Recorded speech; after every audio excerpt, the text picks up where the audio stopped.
שלום לכם צופים יקרים, אתם איתנו כאן בתוכנית של מקובלים כותבים, שלום לך הרב דוקטור מיכאל לייטמן. שלום.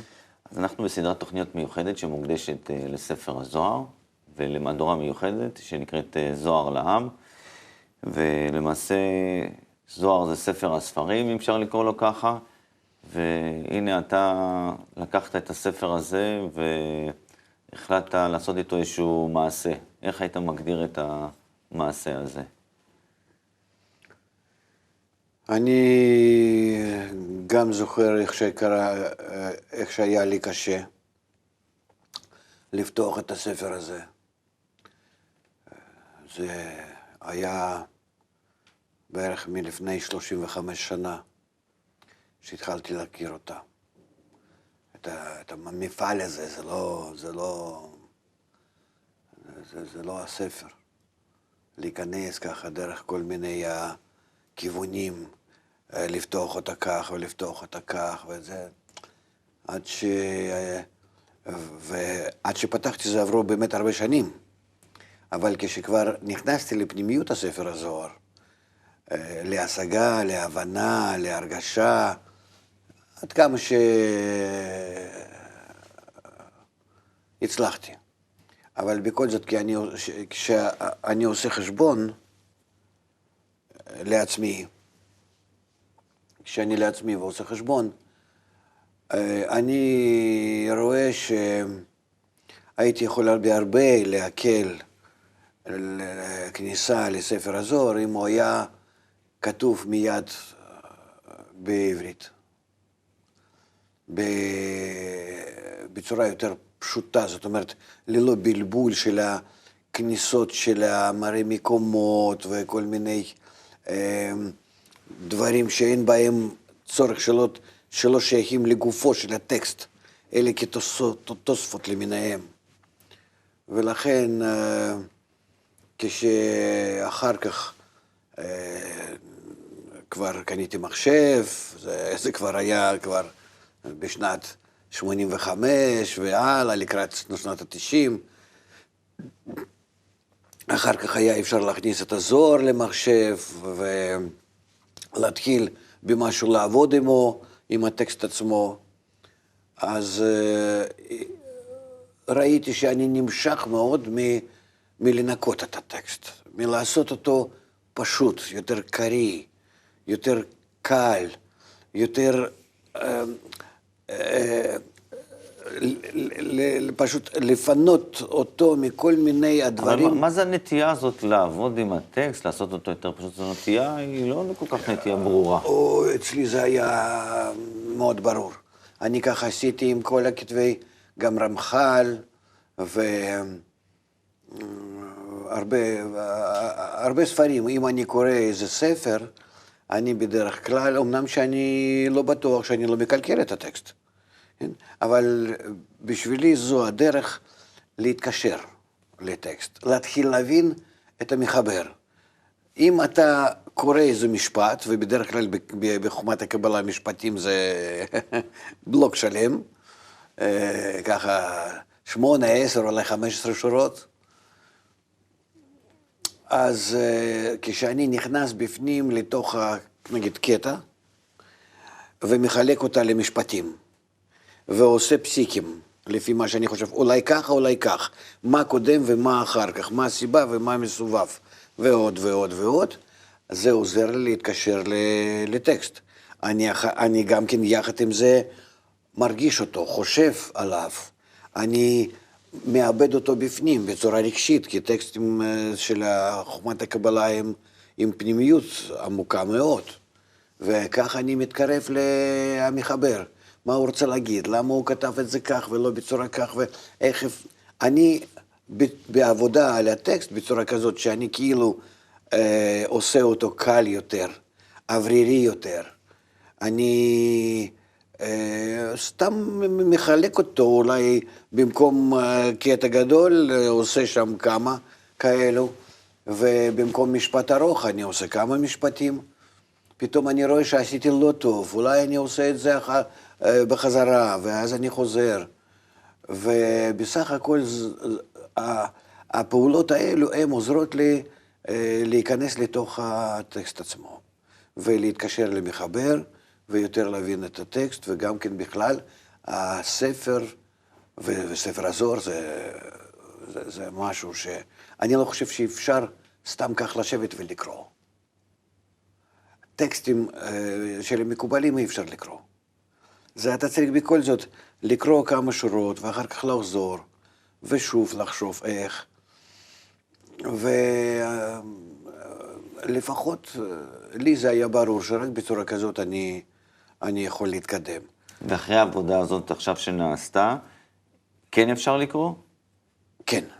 עכשיו אנחנו בודקים את זה בזמן השיעור, ואומנם שאני רואה שפה ושם הייתי עושה בכל זאת עוד יותר טוב.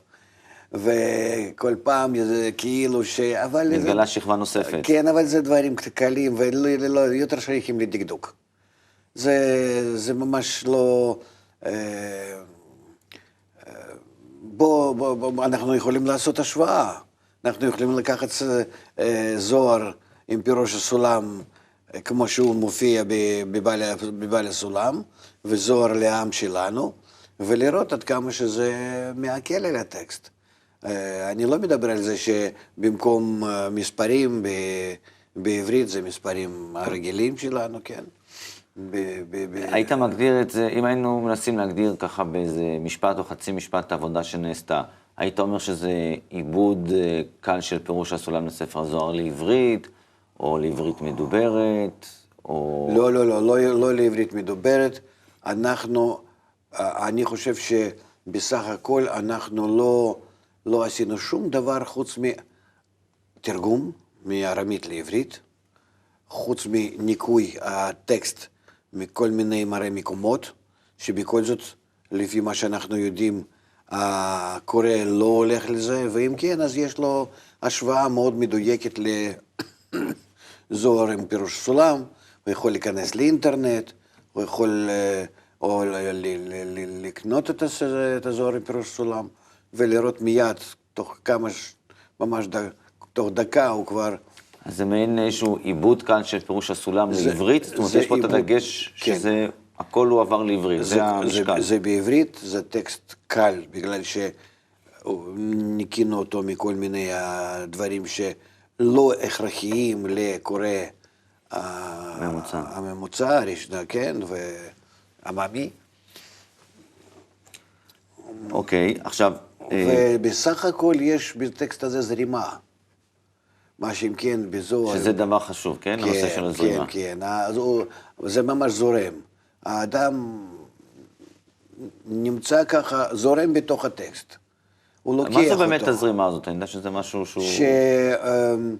שאם אני קורא, אני מדבר על עצמי, וגם כן כשבדקתי את זה לאנשים, טקסט מפירוש סולם הוא קשה, אתה נתקע שם כל פעם. יש כאלו פונטים וכאלו פונטים. יש כי הוא רוצה להדגיש מאיפה זה הוא לוקח. כן, אבל האדם הרגיל, המתחיל, הוא לא מסוגל. זה בשבילו מאוד קשה. ואחר כך סוגריים למראה מקומות במקרא. ועוד כל מיני אחרים שמראים, אתה יכול לראות בפרשה כזאת שם ושם. שזה, אתה לא שימושי. אבל בינתיים שבתוך הטקסט אתה כל הזמן נתקע בכאלו דברים, אתה כאילו כל הזמן צריך לעצור ולחפש איפה זה נגמר שאני אמשיך. וגם כן עשינו קיצורים, שבכל זאת אנחנו יודעים שאם יש לך איזה מין 20 קיצורים, שאתה כל הזמן הולך איתם, אז קורא מאוד מהר, מתרגל אליהם, ובסך הכל בתוך הספר זה חוסך אולי עשרות דפים. ולכן הלכנו גם על זה. מקצר גם את אורך הטקסט. כן, כמש, על ידי, אחר כך, וכן הלאה, כאלו, שבעצם פחות או יותר כולם יודעים אותם. ברור. אז זהו, עכשיו עשינו פסקאות. זאת מספרים רגילות. כי מספרים לועזיים. כן, לועזיים במקום בעברית. דפים גם כן, ספירת הדפים בספר. מספור הדפים, כן. עכשיו, נו. זה נראה כאילו... זה נראה לפי מה שאנחנו רואים, ואנחנו כבר קוראים את זה כמעט שנה, כן, יותר מזה. יותר. לא, מאז שזה התחיל? כן. זה 4-5 שנים. 4-5 שנים, כן. זהו,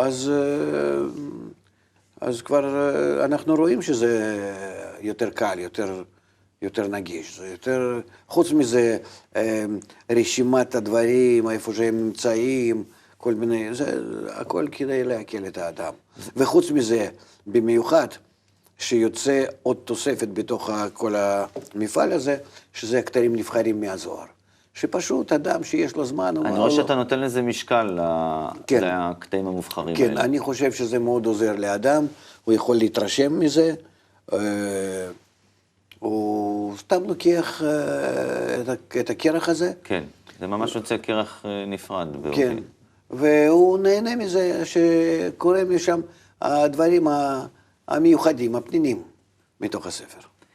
זה נראה שלקחת איזשהו טיל או איזושהי פצצה גדולה מאוד, וקצת שחררת את הברגים, או חתכת איזה חוטי ניילון שהייתה כאילו עטופה בזה, ופתאום זה עף ושוגר בכל העוצמה שלו. יכול להיות שזה כך, אבל אני לא חושב שזה... לא נראה לי שזה כך, הייתי אומר שזה מתנה גדולה מאוד, שניתנה לנו מהשמיים לכל האנושות. כך אני רואה את הספר הזה. זוהר לעם. זוהר בכלל. זוהר בכלל, כן. וזה שאנחנו עשינו מתוך ספר הזה זוהר לעם, אנחנו פשוט עשינו מזה כזה עיבוד שזה, עכשיו אנחנו יכולים על המגש כך להביא לכל אחד. העלית את הנקודה של הרשות מן השמיים, שעל זה בעל הסולם כותב במאמר שלו, גילוי טפח וכיסוי טפחיים, שיש את העניין הזה שזה לא סתם שמקובל כותב משהו, אלא תמיד יש לזה כנראה איזושהי סיבה. כן. והייתי רוצה בעקבות זה לראות את כל השרשרת שהתחילה מרשב"י, ואולי אפילו עוד ממשה והתורה, איך השרשרת הזאת בעצם התחילה והגיעה עד היום שלנו, שכל אחד באמת עושה איזושהי משימה, איזושהי עבודה, איזשהו תפקיד, עד שאנחנו בסופו של דבר מגיעים להיום ליציאתו של זוהר לעם. אז אם נוח להתחיל אולי ממשה או מרשב"י... לא, אם כבר אז מאדם. מאדם הראשון. מעולה. מאדם הראשון שהוא הראשון שגילה את עניין ההסתרה האלוקית, שיש כוח עליון הנסתר שמכוון אותנו לזה שאנחנו נגלה אותו פעם. הוא גילה את זה והוא גילה את היסודות חוכמת הקבלה. וממנו והלאה כבר התחילו מקובלים לעסוק בהשגת האלוקות. ואחריו ודאי שהיו 20 דורות מהאדם הראשון עד אברהם, 10 דורות עד הנוח ו10 דורות מנוח לאברהם, כולם מקובלים. רק משם כמעט ולא נשאר לנו שום רישומים. הספר היחידי שמיוחס לאדם זה המלאך, רזיאל המלאך. רזיאל המלאך, נכון. וגם זה עד אברהם סך הכל. וספר שכך מייחסים אותו לאברהם זה ספר יצירה. כל הספרים האלו, וגם כן שם באמצע היו עוד, אחר כך באה תורת משה, ונביאים וכתובים, ושם כתובים עוד כמה ספרים, גם כמגילת אסתר, וזה שהיא נכנסת, בקיצור כל הספרים שנמצאים בתוך תנ"ך, וישנם כאלו שליד זה, אבל אנחנו לא יודעים בדיוק לאיזה תקופה שם, מדרש הגדול וכן הלאה, ועד המשנה וגמרא, תלמוד הבבלי, תלמוד ירושלמי, שהם מסודרים כך, עד שסידרו אותם בצורה כמו שאנחנו עכשיו יודעים. בעצם עד הרבי עקיבא זה היה הכל נמצא בכל הבני אדם. והם היו חיים את זה, והיו מגלים את האלוקות, וזה היה כאילו תרבות של העם. זאת אומרת, הם חיו לפי זה. הם חיו לפי זה, ודאי. הם חיו בהכרת האלוקות. ואומנם שהיו תקופות... זה היה סטנדרט? כן, כן, כן. אומנם שהיו תקופות, והיו גם כן מאבקים בין הבטרוס וצדוקים וקצינים, וכל בתקופת בית המקדש הראשון, בכל שכן בתקופת בית המקדש השני, היו מאבקים גדולים על לימוד לא לשמה, כן לשמה, על גילוי תורה ותורת הנסתר, תורת הנגלה. כבר זה היו מאבקים גדולים מיד, אפשר להגיד, כבר בבית המקדש הראשון, למה שהוא נחרף.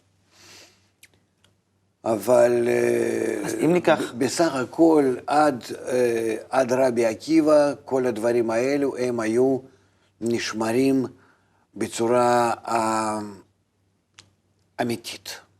מה זאת אומרת נשמרים בצורה אמיתית? זאת אומרת שהעם ידע על מה מדובר, העם ידע שצריכים לגלות את האלוקות, ולשם זה ניתנה התורה, שבסופו של דבר וכולם ידעו אותי מקטן ועד גדלם, שאנחנו חייבים להתחבר ובחיבור בינינו מגלים אותו, ועל זה תמיד היו מאבקים בין האלו שרצו להיות יהודים והאלו שרצו להיות כיוונים או כרומאים וכן הלאה.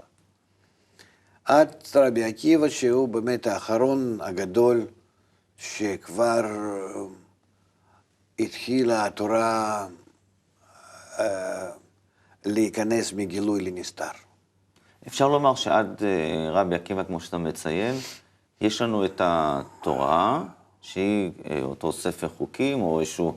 כולם ידעו על מה מדובר, כולם קראו אותה תורה. כולם פשוט חיו לפי זה. כן, לא היה צריך לכתוב, לא היו צריכים לכתוב ספרים בצורה אחרת, אלא כמו שכתבו אותם בלשון התנ"ך, אז לא נזקקו לפירושים וכל מיני תרגומים. לא, הכל היה מובן.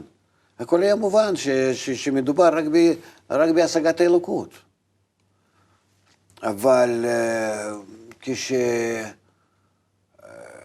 כשהתחילו כבר השלבים האחרונים של חורבן בית המקדש השני, אז החליטו, ורבי עקיבא כך עשה, חילק את התורה לשני חלקים, שזה על ידי שני תלמידים שלו. רבי יהודה הנשיא. כן, יהודה הנשיא ורבי שמעון בר יוחאי. שאחד איבד את זה וחיבר את זה בתוך התלמוד, בבלי, והשני בספר הזוהר. מדובר ודאי באותו דבר, כי תורה מדברת רק על גילוי האלוקות, על ידי תיקון האדם. שניהם חיו את אותו דבר. כן, אבל כל אחד היה משורש נשמה אחר, ולכן כל אחד הוא הביע את זה בצורה שונה. וזה מה שאנחנו רואים. אבל מפני שהסתירו זוהר, פירוש, אחד מהפירושים של עבודת השם, לכן נשאר רק פירוש של תלמוד בבלי. ולפי התלמוד בבלי כבר התחילו הלאה להתפתח. אז איך היית מגדיר? וזוהר היה מלכתחילה, היה צריך להיות סגור, עד סוף הגלות. אז בדיוק בנקודה הזאת, כדי שנבין את הייחודיות של הזוהר בכל זאת, למרות שזה כאילו שני ענפים לכאורה שווים מאותו מקום, שיצאו המשנה והזוהר, אז מה הייחודיות של הזוהר, שעכשיו פתאום הכל מתחיל להסתובב סביבו? אני לעצמי חושב כך, כן. שתלמוד בבלי הוא היה ספר שהחזיק את כל עם ישראל במשך הגלות. בעצם עד בעל שם טוב לא היה לנו שום תוספת.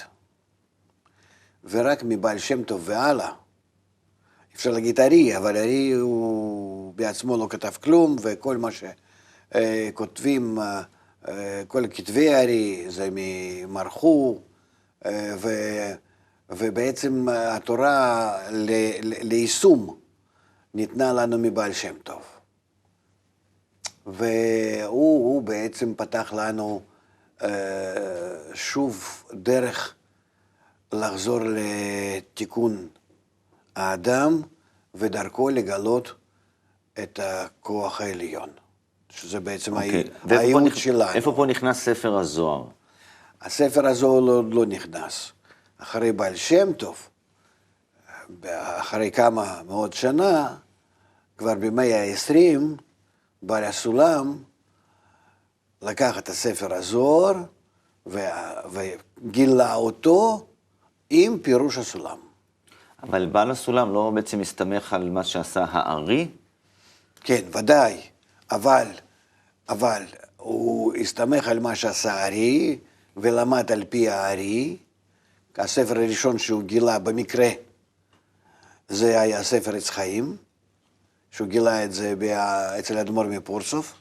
המורה שלו מפולין. כן, האדמו"ר שלו, הרב שלו. אבל כל הפירוש שלו הוא עשה על ספר הזוהר. ושוב, בהתחלה הוא קודם כל עשה במקביל לתלמוד בבלי, תלמוד 10 הספירות. זה לימוד על כל כתבי הארי.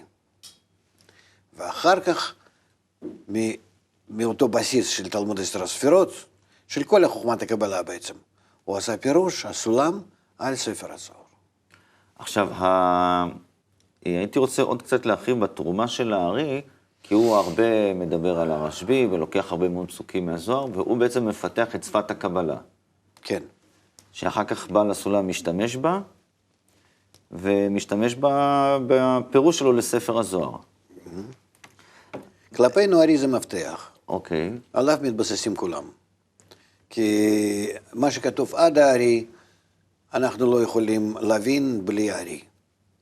ואחרי שאנחנו לומדים הארי, אז אחרי לימוד שלו אנחנו יכולים לפתוח גם ספר הזוהר, גם כל היתר הספרים, ואנחנו יכולים להבין על מה הם מתכוונים. איך אפשר להגדיר אז את התרומה של הארי להתפתחות או התגלות ספר הזוהר?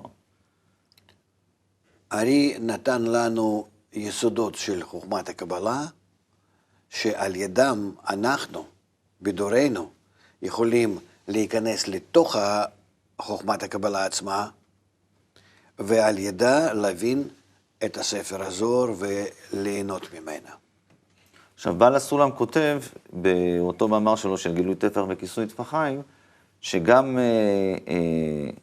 רבי שמעון בר יוחאי, הוא גם קיבל רשות מיוחדת לכתוב את ספר הזוהר, גם הארי קיבל רשות מיוחדת לגלות את מה שהוא עשה. זאת אומרת, יש פה איזשהו, אני מבין שפה איזשהו תהליך שעובדים על אותו מקור. לא, הארי לא גילה את הספר הזוהר. ספר הזוהר התגלה במאה ה-11 על ידי... לא נדבר פיזית, אני אומר, האם העבודה של הארי, כתבי הארי, שאומנם רשם אותם המרחו, מה שהוא הוליד בחוכמת הקבלה, האם זה לא המשך של פיתוח של אותם... לא, לא, לא. זה לא פיתוח של הספר הזוהר ולא פיתוח של חוכמת הקבלה. הארי פיתוח... לא אפשר כך להגיד, הארי גילה לנו את החוכמה הזאת בצורה שאנחנו היינו יכולים בעצמנו לפתוח. זאת אומרת, יש לך חוכמת הקבלה. מה נתן לנו שפה? הוא נתן לנו שפה, עקרונות, חוקים, שאם אנחנו לומדים את כל מה שהוא עשה, אז אנחנו על ידי זה יכולים להיכנס לתוך חוכמת הקבלה עצמה. זה כמו שאתה למדת מתמטיקה. כן. מתמטיקה זה שפה. כן. אחר כך עם השפה הזאת אתה יכול לגשת לפיזיקה, לכימיה, ביולוגיה, זולוגיה, לארכיטקטורה, לכל דבר. כי על ידי זה לא מקצוע, איך להגיד, על ידי שפה הזאת, אז אתה יכול לגשת לכל דבר ולרשום את הדברים, למדוד אותם, לנתח אותם, לחבר ביניהם וכן הלאה. אותו דבר זה מה שעשה הארי. הוא פתח לנו יסודות שעל ידם אנחנו יכולים להיכנס לתוך העולם הנסתר. ולתוך הספר הזוהר גם. ולתוך הספר הזוהר. בלעדיו אנחנו לא היינו יודעים.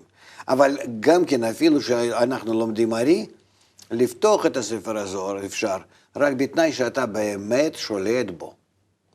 ולכן בא מקובל כזה גדול, כבעל הסולם, הוא לוקח את כל כתבי הארי, הוא עושה עליהם קודם כל תלמוד 10 הספירות, אחר כך לוקח כל הספר הזוהר, ולוקח על זה פירוש הסולם. ולכן בעל הסולם, הוא בעצם עשה לנו הכל.